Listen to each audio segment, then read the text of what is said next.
Welcome to the Essentially You podcast, Dr. Sara Gottfried. How are you doing today? I'm terrific. I'm with you. I'm so excited to be here. I am so excited to be here as well. We are going to be talking about metabolic flexibility. We're going to be talking about the truth around why we are having such struggles around stubborn weight. And also, we are going to unlock the truth about ketosis and what we can do using keto, because there's been so much controversy around that. And I feel like you have finally figured it out, how to make it work for us as women. Thank you. Well, thank you. Yeah, I mean, this was born of my own struggle with keto and just realizing that classic keto doesn't work for so many of us. And so this book was really about, how do we address it? How do we adapt keto? How do we create that metabolic health that so many of us are seeking? And that's what I want to speak into, is exactly how can we adapt that to work with our hormones, not work against our hormones. And I think that's what women are hitting the wall up against, is that if it's classic keto, we end up kind of disrupting some of those more critical hormones. I know we're going to get into those big players in a little bit. So as I was talking to you about, I've read all the books and I was curious. I'm not going to lie. I was the most excited about this one. When I heard what it was about, I was like, oh my goodness, I know she's been doing the research. I know she's cracking the code. Kind of what was the inspiration for, I'm just going to hold it up because this is video, for women, food and hormones? The inspiration was that I developed prediabetes. And I think that's so important to realize, because so many women think about weight loss. They think about, maybe they have a baby and they just struggle with losing weight afterwards. That was my story. And they don't realize that what's really important is to focus on metabolic health. So I went on keto to address my prediabetes about 5 years ago. I did it with my husband and he lost 20 pounds. I lost nothing. And that's what just got me on this path, because I realized that so many women are going through this experience. Some women do well on keto, but I would say I saw all of a sudden about 5-6 years ago, all of these keto refugees in my practice, women who went on keto, maybe with a male coworker, or just saw that people were getting these benefits from a ketogenic diet and they weren't. So I wanted to understand, what are some of those sex differences? What are some of those gender differences that lead to hormone disruption in many of us as women when we go on keto? And then what are the workarounds? How can we fix it? Absolutely. And I think that's exactly what you've uncovered, not only with the ketogenic properties, but also with intermittent fasting, the circadian fasting, and then also looking at, the detoxification. That was what I was so excited about. I'm getting way ahead of myself. I want to speak into kind of what you had seen across the board, not only for the last 5 years, but probably for many, many decades. And I know that's what I see every single day as well. The number one concern for my women is the stubborn weight gain that tends to happen at 35 years old. All of a sudden, those holiday pounds, they don't come off. You getting on that Peloton ride twice a day, it's not working, right? And in some instances, we're actually seeing diminishing returns for all of that. We start to see more weight come on the scale. I have been there. I know that journey all too well. I've been there too. Yeah, sister. I feel like you have a like a video in my house, because that was my experience from 5 years ago until about 3 years ago. So it took me a couple of failures with keto before I finally got it right. The first time, what I realized in retrospect was that I was struggling with eating too many calories for me. And I was eating the wrong type of fat. So hopefully we'll get into the details of this. And then the second time that I did it, I restricted carbs too much. Women need carbs. We need it for making our hormones. We need fat as the backbone of so many of the hormones that we make. And so that was, what I was struggling with. But going back even further to address your question, I agree with you. I would say in 95% of the patient intakes that I receive, I see both men and women. What I see among the women is the struggle with weight loss. And it seems to be that after 35, your metabolic hormones change in such a way that the old tricks, the old techniques just don't work anymore. So a lot of people try calorie restriction. I think we've been taught, eat less, exercise more. Turns Mhm. out that's not necessarily true. Your calories matter, but your hormones matter more. And I know I'm like speaking to the choir here because you know this. And what happens, especially at 35, is that women start to notice that insulin is changing. So they may notice that their blood sugar is higher when they go for that annual visit with their doctor. If they're getting a fasting glucose or maybe a hemoglobin A1C, Mhm. it's starting to climb. They notice that if they get a fasting insulin measured, their insulin might be rising. I like to see it around 5 to 7. Most of my patients are above that. They start to notice that testosterone is declining.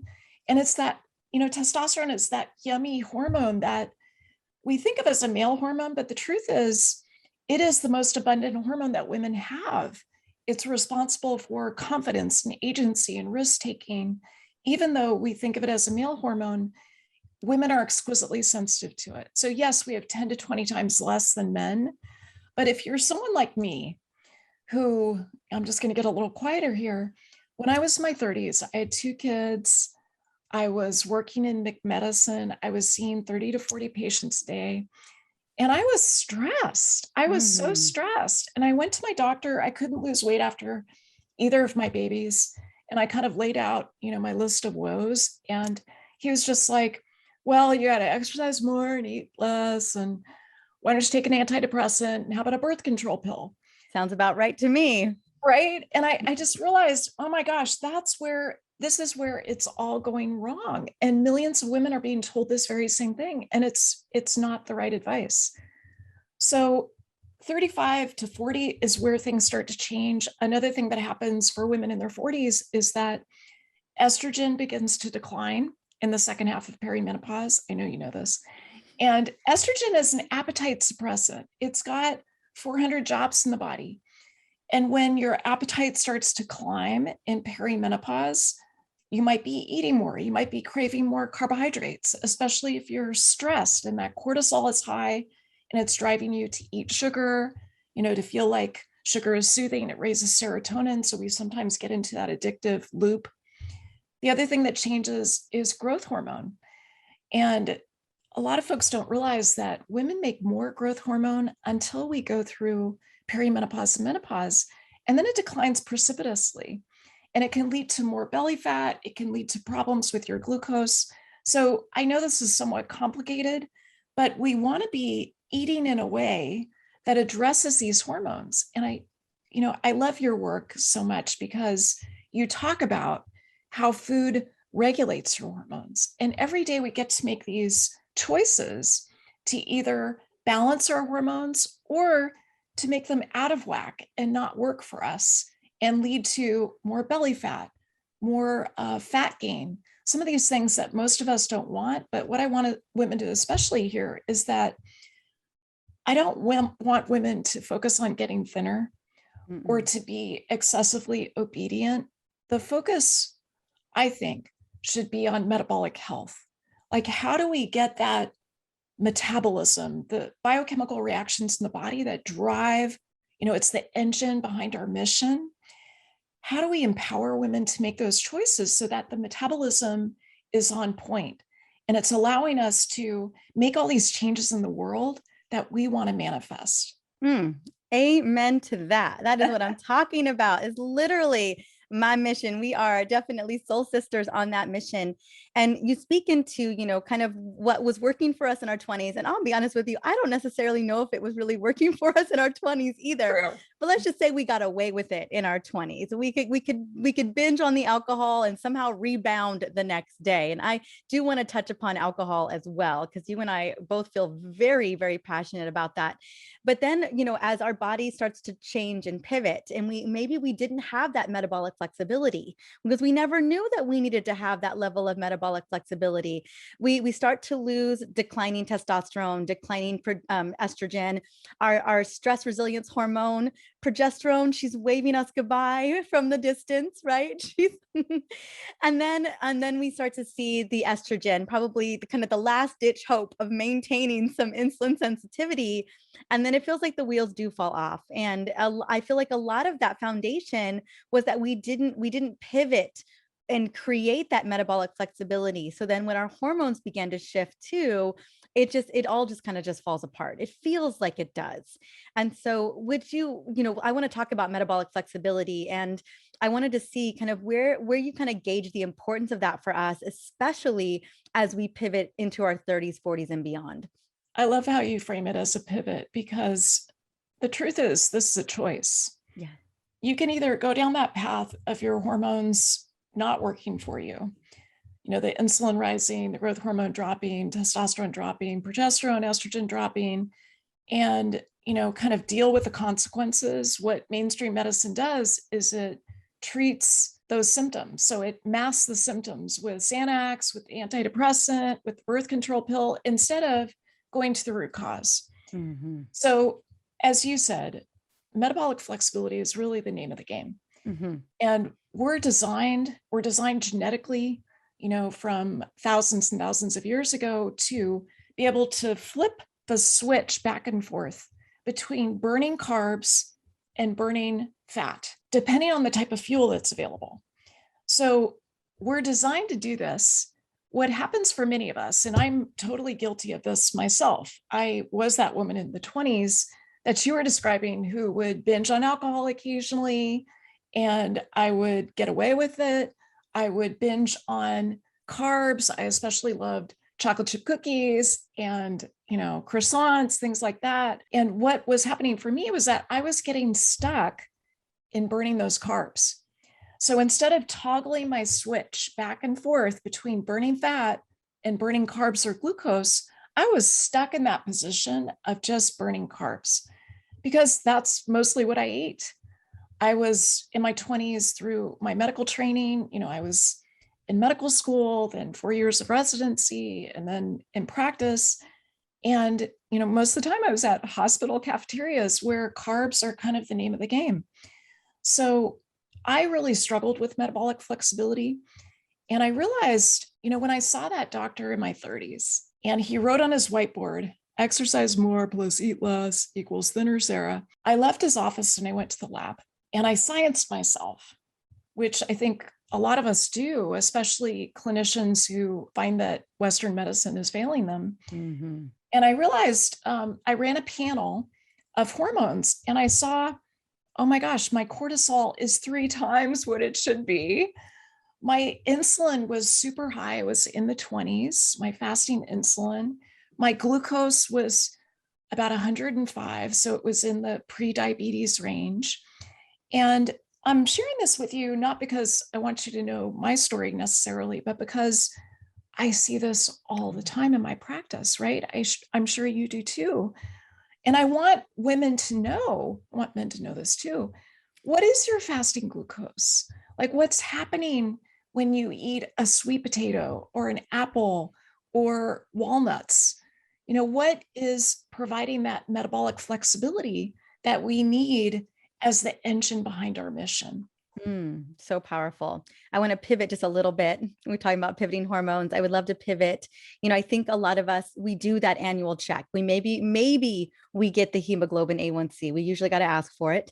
But at the very least, we'll get the fasting blood glucose, right? And, that's a lot of the indicator that we're going to get for the year. I want to have you speak into, because I know that you are on the medical board for Levels Health. And I would love for you to speak into just what was your experience starting to wear a continuous glucose monitor. Mine, I have sleeves on right now, so you can't, maybe I can pull mine up and show There's you. There it is. Yeah. There's our monitors. Yes. I'm a research advisor for Levels, so I always like to be really transparent about that, because I have a research grant that's to Thomas Jefferson University, and I run a research team looking at some of the earliest biomarkers or indicators of prediabetes.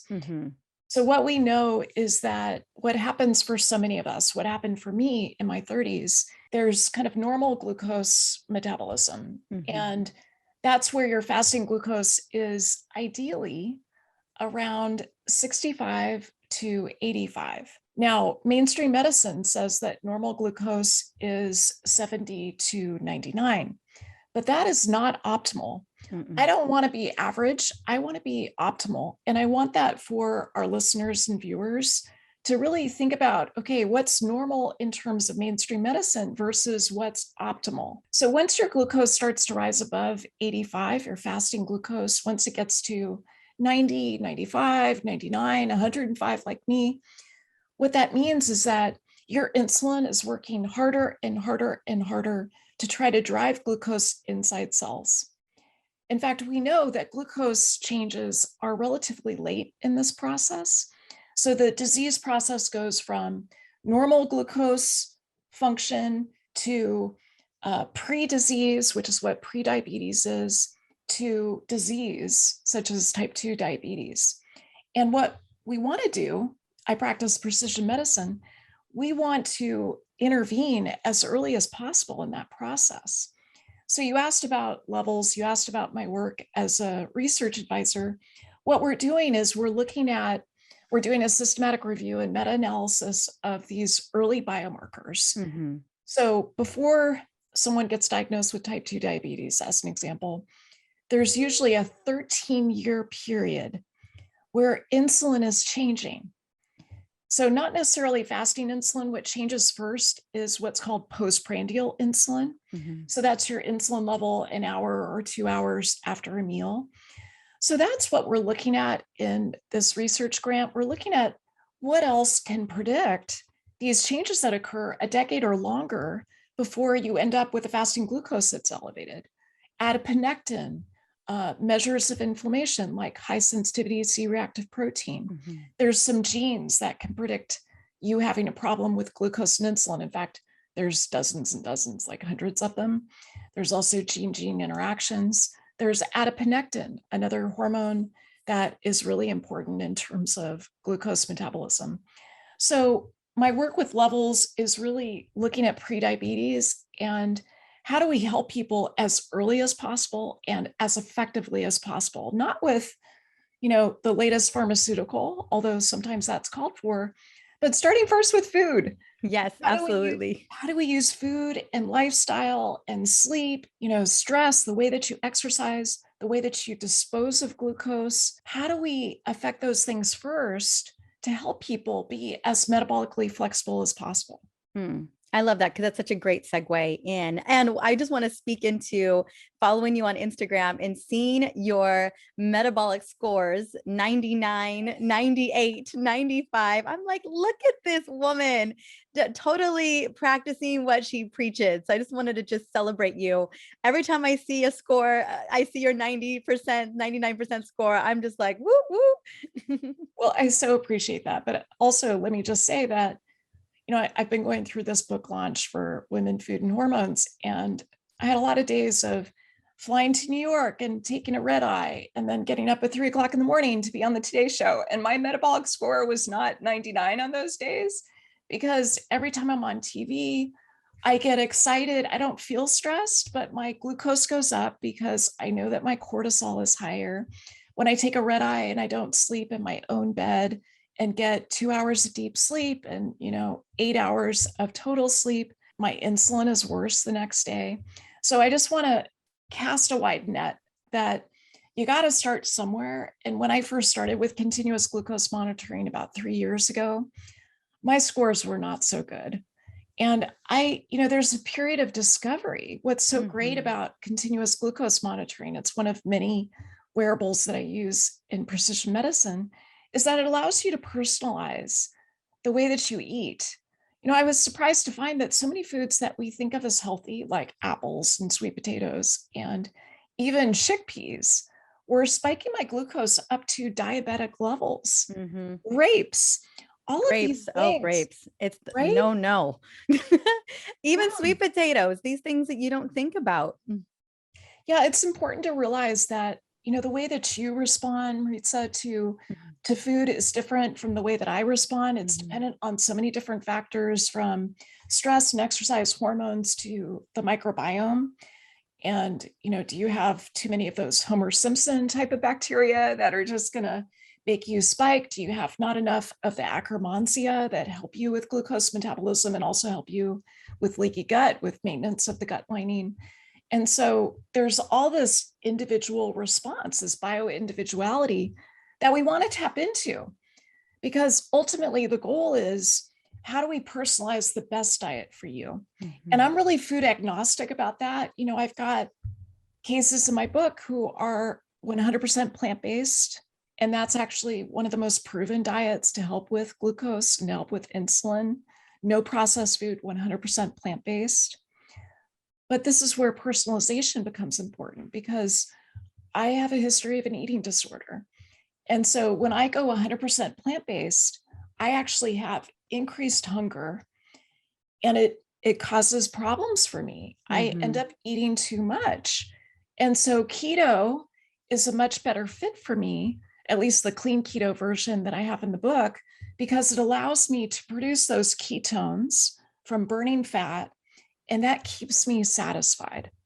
So that's the difference. I would say those two diets are really the most proven to be 100% plant-based or to follow a clean ketogenic diet. I love keto because of the ketones, what it does for mental acuity, what it does for appetite suppression. And then, ketones are a signaling molecule that help you with inflammation. It can help you with hormones if you do it right. But I just think it's important to say that, whether you're vegan or you're a carnivore or an omnivore, there's a way for us to personalize food so that it can regulate your hormones. I 100% agree with you in terms of personalized medicine. If every single one of us is different. Yes, grapes may have a profound impact on many of us, but it's important to know your individual. And I think the wearables really allow for that. A lot of the foods that you mentioned, I have a huge predisposition in my family for type 2 diabetes. My sister's pre-diabetic. I have uncles and family members across the board, and so it's just something that was on my radar from a very early age to kind of watch out for. And so, but not everyone that's a situation for. And so, it just really depends on what's going on with you as an individual. As you mentioned, kind of how we can look at and potentially reverse that direction of insulin resistance and maybe even prediabetes, which we're talking about millions and millions of people in this country that are suffering with. I want to talk about food being that first way in which that we can regain power, that we can power our bodies to actually move into metabolic flexibility. So you spoke a little bit into keto and one plant-based and clean keto. Can we talk more specifically about what does it mean to do clean keto? And I know that a big, kind of aha moment for you was that, detoxification may need to be a big part of this protocol and program for each and every one of us. Detoxification was really the missing piece for me throughout my failed experiments with keto. And what I realized is that women especially need detoxification. And what I notice with my NBA players that are all male versus my female patients is that overall, in my opinion, women have more detox issues than men do. So setting up the detox pathways, making sure that they're open, they're functioning, they're not sluggish before you go on a ketogenic diet, I think is essential.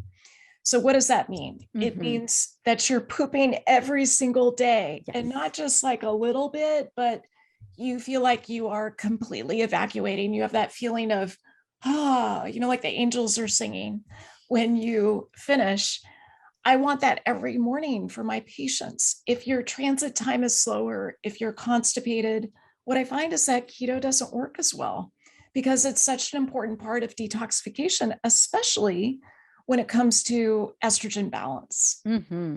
So you've got to get fiber. We need those prebiotic fibers that help with the benevolent bacteria in the gut, especially the ones that are involved in estrogen detoxification. We want to make sure that you're getting specific vegetables, such as the cruciferous vegetables, the broccoli sprouts, which also help with detox, the cauliflower, the cabbage, the Brussels sprouts. We want the allium vegetables that help you make glutathione, onion, garlic, leeks. So important for mopping up the toxins. And then the methylating vegetables, like the dark green leafies. And what I found, especially when I was going through this process, was that I had estrogen dominance. I was in that first part of perimenopause, and I really needed to crank up the dose of my vegetables. And so instead of going on keto and, like bringing your total carbs down to 10 to 20 grams Mhm. per day, I think it's important to use net carbs. And so Mhm. what I was always taught was that you can't use net carbs and get into keto. So we disproved that. We just, what we found is that if you focus on net carbs, and for women, I recommend starting with less than 20 to 25 net carbs per day. If you do that and you really get those non-starchy vegetables to feed the microbiome, to fuel your DNA, that's really a strategy that sets you up for success with keto. So that's the first part. The second part is nutritional ketosis. That's the second pillar. And what I advise for women especially to do is to make sure that fat, the 60 to 70% of your calories per day from fat, are mostly plant-based. Plant-based. So one of the things I found in myself as well as in a lot of my patients is that I have a particular gene variant that is associated with worse insulin resistance when I eat too much saturated fat. So the first time I went on keto and I was eating bacon and butter and, like having a party, what I found was that part of the reason why it wasn't working was calories and the amount of fat I was eating, but it was also the type of fat. So Mhm. more plant-based fat, the avocados, the olives, the olive oil, the avocado oil, nuts and seeds, those really rich sources of plant-based oil that's so good for us. That's a really important part. And then the third pillar is intermittent fasting. I know we've heard so much about intermittent fasting. It's almost like a genetic loophole. It allows you to get into deeper ketosis, but also eat more carbohydrates. Mm. So when you layer that on, not in a way that is overly restrictive or overly stressful, but more like a 14-hour overnight circadian fast, that really allows you, especially to eat more carbs in the morning when Yes. you're more insulin sensitive, right? Yes. Yes, yes, yes. I know so often people think skip morning entirely, but your body is going to be in a more thermogenic state because we have the day in front of us. Just that's how we are built. And so carbs in the morning, I mean, again, we're talking about that limited amount of carbs and those really healthy plant-based carbs. But your salad, maybe a blueberry or two, or maybe your keto bread and your mashed avocado. That sounds amazing. That's in the morning. That's in the morning. And one of the things I do is I exercise every morning, and I will eat my carbs right after I exercise. So that's a great time to repair your muscles. It's a great time to get carbs together with some protein. And Mhm. so, yeah, we've got to be thinking about the timing. What so many people do with intermittent fasting and with keto is that they restrict during the day. Maybe they start eating at 12, or they have a big meal at 7 p.m. or 8 p.m. They go to bed at 10, and it's really hard on your digestion. What we know is that melatonin starts to rise a couple of hours before you go to bed. When melatonin rises, that makes you more insulin resistant. Yes. And so that's when the carbs can sometimes get stored as belly fat Immediately instead of or getting on your burned. booty, Yes. depending on how you store fat.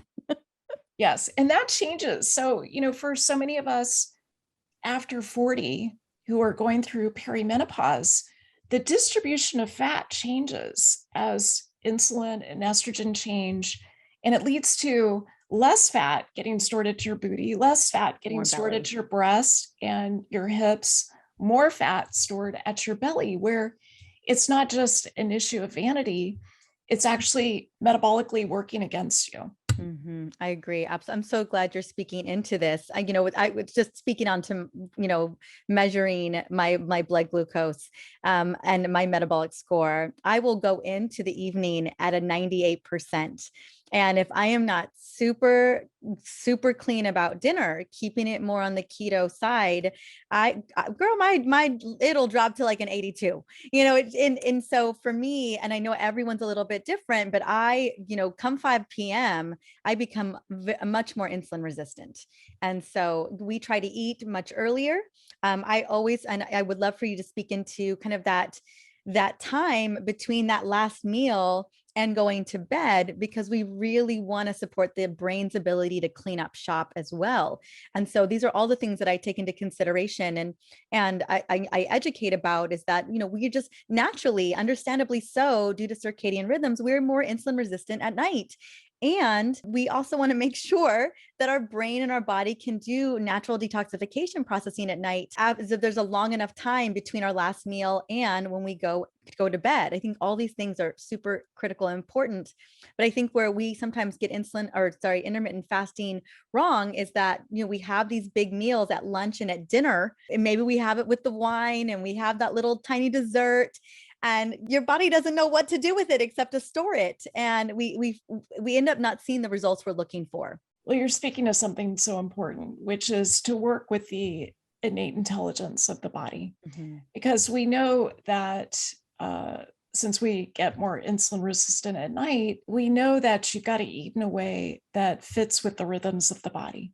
Mm-hmm. And our bodies were designed to have this period of metabolic rest where you stop eating, for most people, for most of our ancestors' lives, that would be eating dinner before the sun goes down. Mm-hmm. So as you described, eating at 5, I find that makes a big difference in terms of my metabolic score, but you can also be fooled. There's some people who will have a couple servings of vodka at dinner, and that helps to stabilize their glucose. Right. That's Yes. not actually what we're talking about, right? No, that is not a hack to blunt the blood sugar response. No, I mean the alcohol is like a bully. It just goes to the front of the line with the liver and, cuts in line. And basically your liver is then busy with the alcohol for the next 24 hours. It reduces fat burning for 24 hours. So if you're having a glass of wine every night or your favorite cocktail every night, you're basically shutting off fat burning by about 70%. Mm. So you said something else that I think is really key, and that is so much of detoxification happens when you're sleeping. There's this glymphatic system in the brain that is like a shampoo that gets the junk out of your brain. And the more that you can set yourself up for the best night's sleep, the better off you'll be. I mean, sleep is as close to a panacea as we have. And what I advise my patients is to just assume that you got to be in bed by 10. Mm-hmm. I think that works for most people. There's some night owls who, can't do it that way, but that's what I advise. And that doesn't mean that you go to your bedroom at 10. It means that you have a ritual around a curfew on your screens. You have a ritual in the morning of morning light so that you can get peak melatonin. That's between usually 8 and 10 a.m. You have a way of creating a sanctuary in your room so that you don't have light that's artificial at night. And so setting yourself up for a great night's sleep is also a key part of this detoxification. You said one other thing. You were talking about, you've got this beautiful baby. And I just want to speak to that for a moment, because we're realizing I do a lot of cardiometabolic care in my practice. And we're realizing that women especially have all of these kind of non-traditional risk factors for cardiometabolic disease. And one of them is pregnancy. So pregnancy is a very important stress test to see how your vessels respond, to see how your heart responds.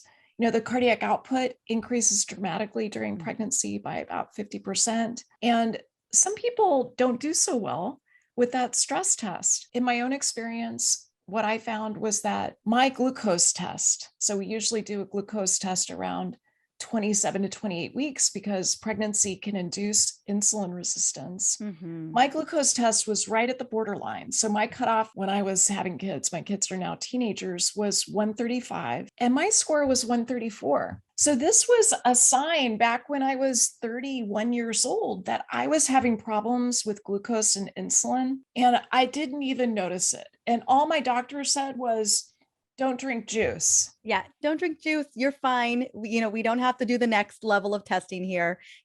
Just decrease a couple of these things. That's it. There's no we should be on the lookout for this. Well, that, and the most effective way to deal with insulin resistance is with your fork. Yes. But I can tell you, since I went through conventional medical training, we're not taught how to do that. So even though it's the most effective way to reverse prediabetes, the most effective way to help you with insulin resistance, the most effective way to deal with type 2 diabetes, we're not taught how to counsel people about that. So No. there's a real mismatch here, a gap that exists in Western medicine. And so that leads to, I think, us as women, as CEOs of our families, as caretakers, to say, okay, my doctor's kind of failing me here. Let me take this on myself. Let me figure out what foods are going to be the best for me in terms of these metabolic hormones like insulin, testosterone, growth hormone, estrogen, progesterone, et cetera. Absolutely. Well, I was thinking, I had my son at 41. And I was pregnant in my 40s and 41. And this was something that had been on my radar for quite some time, well before I was priming to get ready to get pregnant. But yeah, it was really fascinating, and I tell this story a lot on the podcast, that my OBGYN, who, God bless her heart, she was doing the best she could. And we definitely had a lot of discussions, even looking at thyroid levels, all of it. But she point blank, she was like, you're going to fail the glucose test. You're too old. There's no way you're going to pass Whoa. this. And I thought that was really fascinating that she's like, yeah, over 35, like she had these kind of indicators. She's just like, it's just how it's going to be. You are going to have just significant amount of insulin resistance. That's just the way it is. And that she knew that, but that we didn't necessarily translate that to our women at that age, who were not pregnant, heading, with the potential of gestational diabetes. And I was really fascinated by that. She just point blank, she's like, you're going to fail this. But I did not. I did at all. Of course I did not. And so I was just really interesting. I just walked away from that thinking to myself, modern medicine has a sense that we as people, and women in particularly, we are becoming more insulin resistant, but we're just of the mindset of just wait and see until we start to see the markers for prediabetes.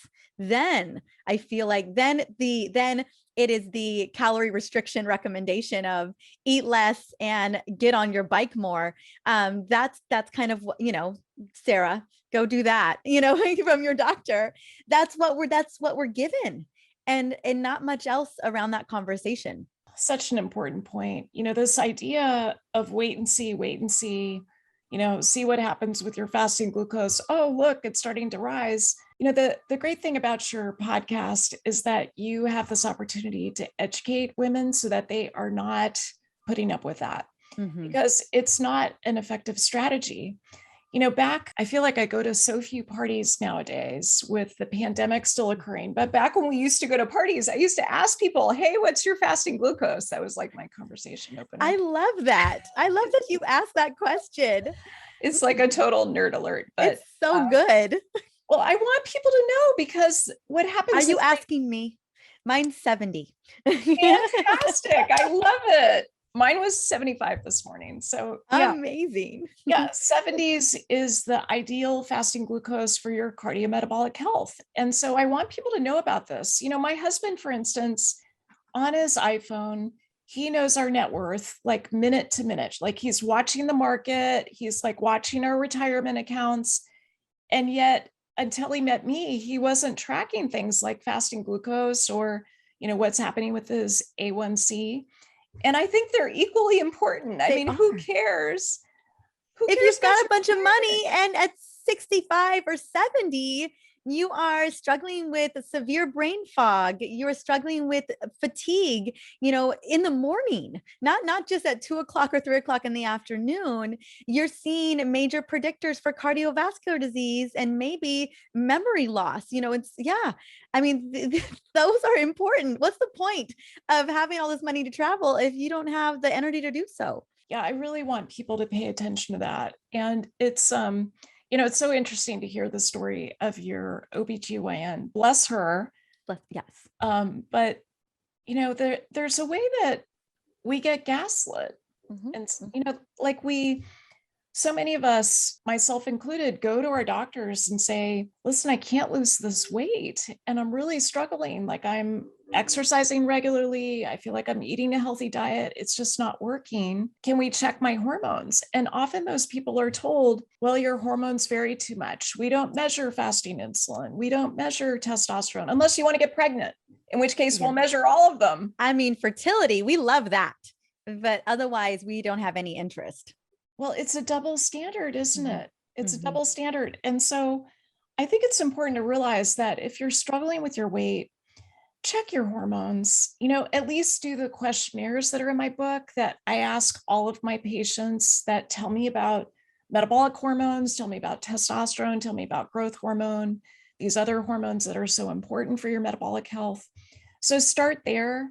I want women to feel empowered to realize that if you're struggling with your weight, if you're struggling with your metabolism, this is a real and valid concern.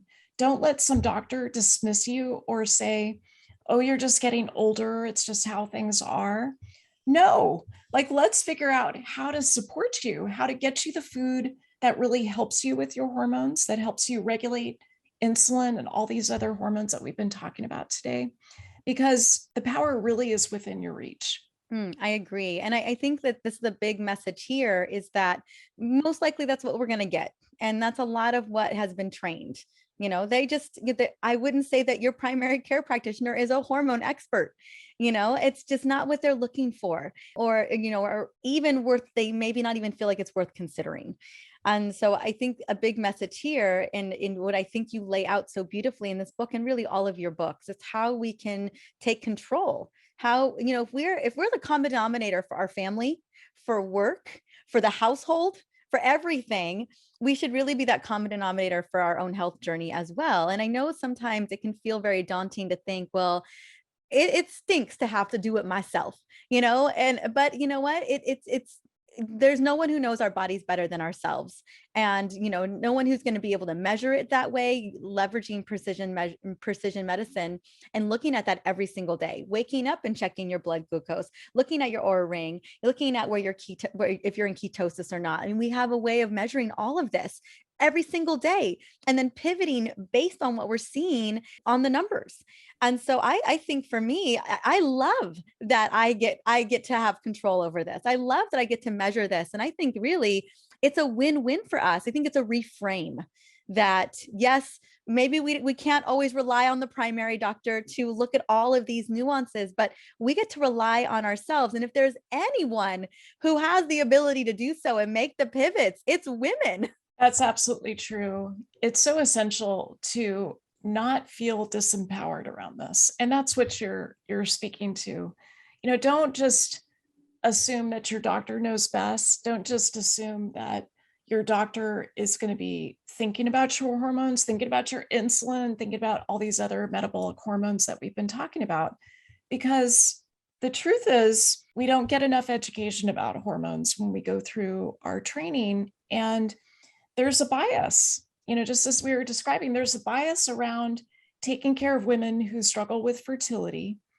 And that's what, OBGYNs and primary care doctors think about when it comes to hormones. And there's this assumption that dealing with weight or dealing with fat is sort of less interesting than dealing with some of the other, what doctors perceive as more serious conditions. And I disagree with that. In some ways, yes, this is somewhat complicated. Yes, it may not be your first choice of what to do with your life, to focus on hormones and what to eat for your hormones. But the truth is, it's so much more complicated to get a diagnosis of prediabetes or to get a diagnosis of type 2 diabetes, or as happens a lot in my family, type 3 diabetes, which is Alzheimer's disease. So caring about what happens, especially like from age 35 onward, that's when you're kind of setting the stage for things like Alzheimer's disease in later age.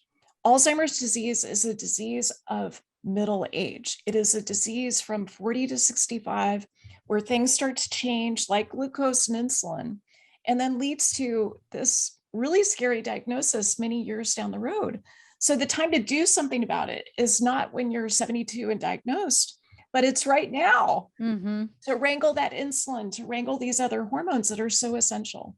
I 100% agree. I think a lot of us don't realize we must have that metabolic flexibility. We've got to have it if we want to keep our brain happy and functioning for many, many years to come.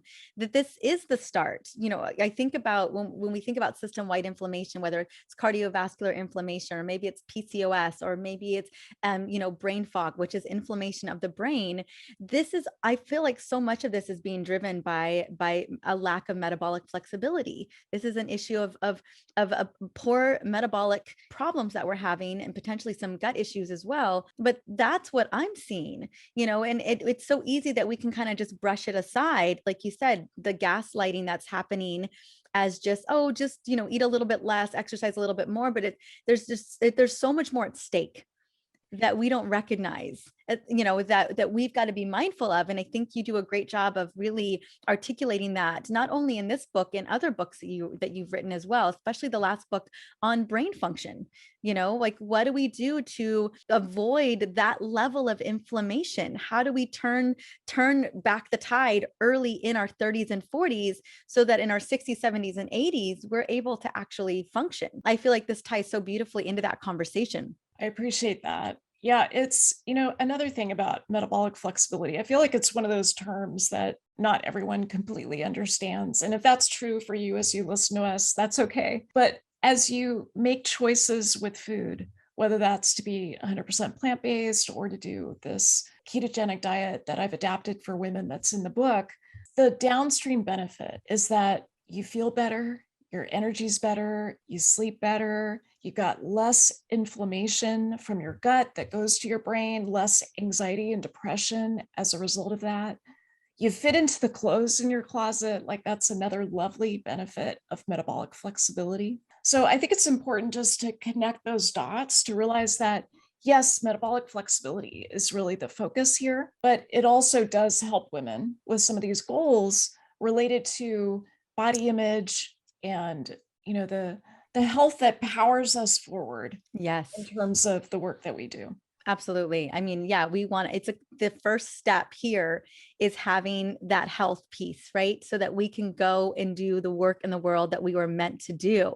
And you think about when we are doing that big work, Sara, it's our 40s, it's our 50s, right? This, like, right when everything is shifting and pivoting, we are doing our biggest work, right? And if we could have that foundation of metabolic flexibility, we would just move through these major transitions with so much more ease and grace. And we'd feel so much better moving forward. I know for me, I'm still up with this baby multiple times a night. I've dropped 35 pounds this year, because I've really dialed in that metabolic flexibility. Most of that was pregnancy weight, right? The baby weight. And also I wanted to show up at 9 o'clock this morning for this conversation, and I know, and what has made the biggest difference of all for me, just individually, is really dialing the food piece, is really dialing the metabolic flexibility and looking at these aspects. I can't change the sleep scenario just yet. It's coming down. People tell me it's going to get better. It's coming down the pipe. It will get better. Yeah. I promise it'll get better. But I have the ability to manipulate these other, foundational areas in my health. And that's what I'm relying on right now. And so as I read your book, and it just spoke into all the things that have been working for me this year. And I just felt like, oh my gosh, thank goodness it's on paper somewhere, that women can go and listen to. So I wanted to just share a little bit of my story and how I just so resonated with this, and so resonated with the results that so many other women are getting, because it does work for us. And it's so necessary right now more than ever. So I want to just say thank you so, so much for writing this and for making it so simple for us to get. And I'll have the link. I'm gonna have the link in the show notes to go grab the book, to, and make sure I have it in and social media as well. And I wanted to just end really quickly with a quick fire, a couple questions that I would love to ask you, if you're all right with that. Sure. Let's start out really quickly. What is the one thing you are deeply grateful for right now? Well, I have to say, talking to you, I've been following your work for a very long time. I love your books. I feel like we are like soul sisters. And part of my work, especially resolving trauma, some of my early childhood trauma, I was listening to your podcast recently on trauma, is to be so present in the moment. And it almost sounds like a cliche to really focus on that, but to be here with you now and to be listening so carefully to what you say, not working too hard to think about how I'm going to say something in response, but to really like be in the light that you shine. I'm just deeply grateful for that. So thank you. I'm feeling that. Thank you. I'm receiving it and I feel the same way. Thank you so much. What was something you've done that made you feel extremely happy in the last week? I went down to Los Angeles last Thursday and I was on a show with another woman who's similar to you in that she's a leader. She's just a powerhouse in health, in entrepreneurship. And she's got a really powerful platform that she's using to help women, especially with confidence, with kind of a radical concept of confidence. And I was so grateful to be able to go down to LA to film in her studio and to be with her. And it's really these moments with other people, that I'm realizing as I get older that really matter. I think so much about my two daughters. I've got one that's 16, one that's 21. And I think about what am I modeling for them? Hopefully I've been modeling eating in a way that regulates your hormones. Hopefully I've been modeling for them a way to deal with perceived stress, a way to resolve trauma. But I think it's especially important to show them that I'm talking to these other women, we're lifting each other up, we're working to make this world a better place. So that made me just exquisitely happy. And then I got my whole weekend with my family, and there's nothing better than that. I love that so much. Ooh, that feels so good. What's one thing about you that surprises people? I'm from Alaska. So a lot of folks don't realize that I just love the wilderness.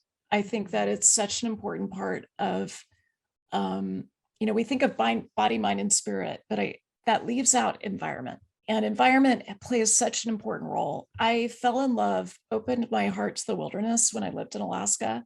That will always be internalized. It'll always be a part of me.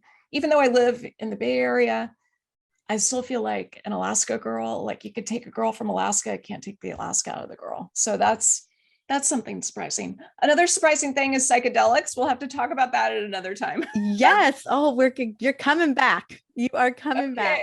Sounds good. That's my next book. So we definitely have to talk about it. Yes. Speaking of book, what book or film has recently had a big impact on you and why? So the book that I'm reading right now is called Consciousness Medicine. And it's about the profound impact of psychedelic medicine to really help us resolve trauma, to help with treatment resistant depression, to help with even, not just post-traumatic stress disorder that we think about with folks who've gone through a major event, but also the subthreshold PTSD that I see regularly in my practice. I think it's one of the most common reasons for hormones to get disrupted. I know you've been talking about this too. So consciousness medicine is something that I'm working on. And I'll say in particular, chapter 3 is about a holistic model of living, of balanced living, and the role of psychedelics that can help us get there. So that's my favorite book right now. Nice. Love it. I bet it's a part of your research, right? Sure I just love that you're doing research for the next book and the launch of this one. You are incredible. I love that. Knowing what you know now, what advice would you give your 18-year-old self? Measure your hormones. So I think we get stuck in this pattern of outsourcing our power to our clinicians. And I think that should stop. One of the ways that it stops is by assuming ownership of your health, deciding what you want your health for. What powers your health is your hormones. Yeah. So I would say measure those hormones when you're 18, you're feeling carefree, your thyroid is working, like you're ovulating regularly. Measure your baseline hormones, because then we know what to go back to when you start to have issues when you're 35 or 45 or 55. Yes. I was hoping that was the answer. I love it. Sarah, honey, where else would you love for us to plug into? I know the books are everywhere. Books are sold right now. Even in the UK, it's available as well. Where else would you love us to go and check you out? Well, the place where I publish my articles is saragottfriedmd.com. The place that I hang out the most right now is Instagram. So I would say Instagram at Sara Gottfried MD is a great place to ask questions and interact and engage with the material. You've got to follow her on Instagram. Then you'll get to see her stories. You'll get to see her metabolic score. Both good and bad. And the content that you share, just to kind of give us the glimpse of inspiration of what's possible, definitely worthwhile, so that you can dive deeper into the work that you're doing in the world. Thank you so much. Thank you, Mariza. So good to be with you.